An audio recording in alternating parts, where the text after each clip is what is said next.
Hey, do you know why native English speakers sound so natural in their conversations? What is the secret? No, it's not the use of vocabulary or grammar, it's the use of collocations. Yes, collocations, the words that go naturally together. The natives are so good at using the collocations in their everyday conversations mainly because they have learned the language from the very beginning using the collocations, fitting them in the sentences as ready pieces. So today we are going to learn 15 such collocations, advanced collocations that native English speakers often use in their conversations. And yes, if you already know the use of these 15 collocations and how to use them in your conversations, then your English is amazing. But before we jump into this lesson, I want to convey to you that I have a free PDF upload on my website for the use of these advanced collocations. Not only these 15 collocations, but 40 collocations that you'll get in this PDF. So feel free to visit the website and download this PDF.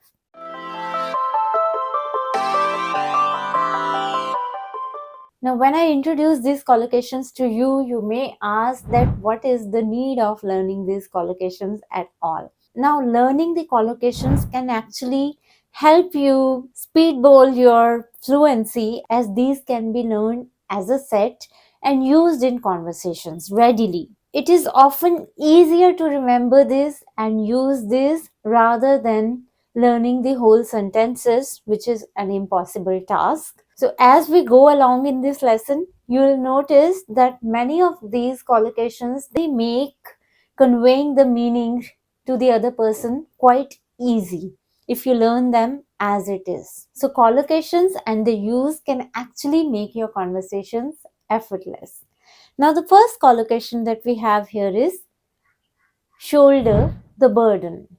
Shoulder the burden. To shoulder a burden means that you are taking a difficult and unpleasant responsibility on yourself. So that is why it is called like we are picking a burden on our shoulder. So these words, shoulder the burden, are used together as a collocation in a sentence to convey the idea that somebody or someone is taking a difficult and unpleasant responsibility. Let's learn its use in sentences. After his father's illness, he had to shoulder the burden of running family business. Now, it might feel burden to somebody to take the responsibility of family business suddenly if you are unprepared and not ready for it, right? So that is why using the collocation shoulder the burden here. Being a single mother, she has to shoulder the burden of taking care of her children alone. The next is turn a blind eye. Turn a blind eye. Now, this simply means ignoring something completely. When you tell that somebody has turned a blind eye to some problem, you mean to convey that they have intentionally ignored it. So instead of just saying that somebody is intentionally ignoring something, you could say the same thing by using this collocation that they are turning a blind eye towards the problem. Parents often turn a blind eye to children's messy rooms. I tried warning the manager about the behavioral issue of the employee, but instead he turned a blind eye towards it. Spark a debate. Spark a debate. Now, to spark a debate means to begin. Spark means begin. To spark a debate means to begin a discussion or an argument. Her controversial opinion on the poet sparked a debate in the class. The new company policy sparked a debate among the employees. Number 4 is run the risk. Run the risk. When you say that you are running a risk, it means that you are exposing yourself to something risky to happen, something negative that can happen. So something can go wrong there. If you ignore these strange sounds coming out of your car, then you are running the risk of damaging the engine. If you don't wear a sunscreen regularly, you're running the risk of developing skin issues. Pay the price. Pay the price. Now, this is not literally used to say that you're purchasing something and then you're paying for that. But pay the price is often figuratively used to convey the idea that you have to suffer the consequence of an action or a decision later. Let's say if you don't take care of your health, then you are going to pay the price of this later by developing health issues. If you don't study regularly, you pay the price during exams. It will become tough to cover all the syllabus only in exams. Bring to light. Bring to light. If you bring something to light, it means that you are revealing something that was previously unknown to others. So, bringing something to light means revealing some unknown information. So, you can use the past form of bring as brought to light if you're using it in past form. In present form, you can use it as bring to light. I'm sure the investigation into this will bring to light several important facts. This is how you use it in future tense, present tense. Let's use it in past form. The investigation brought to light several important facts. So this is used in the past form to convey the past action. Keep pace with. Keep pace with. To keep pace means to be up to speed with something. That means to be at the same speed with something else. So often this collocation is used to convey the progress. Say it's important to keep pace with the modern technology in order to succeed in current times. She is struggling at work to keep pace with her more experienced colleagues. That means the colleagues have far more knowledge and experience, and she is struggling to keep pace with them. Her progress is not at the same speed as her colleagues. Make a breakthrough.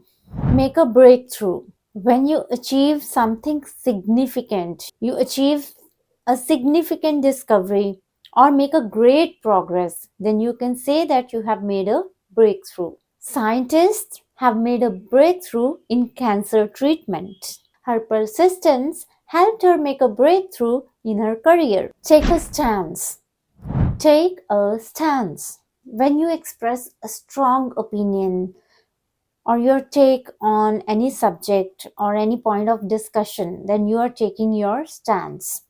So it is often used to convey that you have made your position clear on something, on some issue. It's high time that our politicians take a clear stance on addressing the environmental issues. Weather the storm. Weather the storm. So don't you like the use of the two words here, weather and storm, together in this collocation? So when you are weathering a storm, it means that you are enduring a difficult or challenging situation. That means you are tackling with the situation. You are enduring it. The company managed to weather the storm of financial crisis. Next is strike a balance. Strike a balance. Striking a balance means maintaining the two grounds. So it can be balancing two things at the same time and then also trying to manage these two things at the same time. In today's world, it's important to strike a balance between work and personal life. Apple's gadget design often try to strike a balance between elegance and functionality. Next is make amends. Make amends. To make amends means to repair something, to correct something. Something has gone wrong and you are trying to correct it. He apologized and tried to make amends with his friend. So whenever you are talking about situations where you need to correct something, where you need to make corrections or repair something that is broken, then you are making amends on that thing. It's never too late to make amends for the past mistakes. Exercise caution.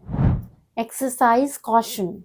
To exercise caution means you are trying to avoid taking any risks, and you are trying to be very careful about something. Whenever investing your money in stock market, it's always important to exercise some caution, isn't it? When handling sensitive data, it's important to exercise caution. Lay the groundwork. Lay the groundwork. If you have started doing something and it's creating a strong foundation for some project, for some plan, for something to be carried out later, then that task is laying the groundwork for that project. The meeting laid the groundwork for successful partnership. So that means the meeting set the foundation for the partnership to take place, to happen. The team spent months laying the groundwork for the new product launch. Set a precedent. Set a precedent. To set a precedent means that you are setting an example by your action or by some task that others can follow. So, if you are performing any task or taking any decision that is going to affect the future and it is going to set as an example for the future generations, for the people to follow, then you are setting a precedent. This initiative by the company will set a precedent for sustainable development. The court's decision set a precedent for similar cases in the future. Generally, it happens that a court gives a very exemplary judgment and which can be referred back by the future cases to look upon as an example. So, there we can quote this that the court set a precedent in its judgment. So, that was all for today's lesson. If you want to learn and know more such collocations, here is the PDF that you can download from my site. It is absolutely free, and this will include not only the collocations covered in this lesson, but many more. I'll see you next week with another lesson. Till then, happy learning.